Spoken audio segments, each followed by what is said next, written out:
Hi everyone, Sam from the Bodycentre here. This video is a little different than usual. We're going behind the scenes. Meet our team.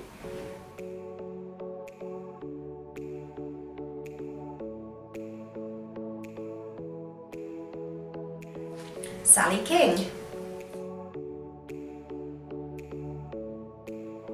Customer Service Manager.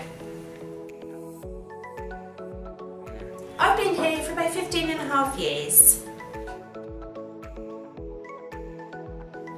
My greatest achievement is actually standing up to these young lads who work here. Hobbies, I actually don't really get time to do any because I am here most of my time, but I do have 2 teenage boys to look after.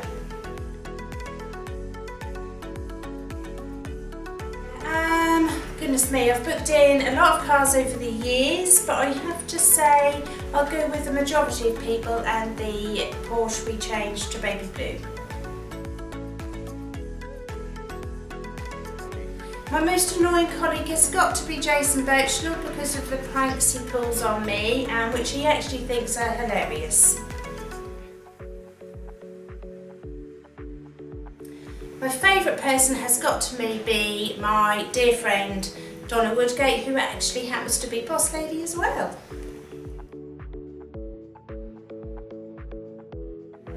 If I weren't here, I would like to think I would be in Australia owning a vineyard. My favourite part of the job has actually got to be dealing with customers on a face-to-face basis and getting the cars all booked in and making sure they're alright with everything.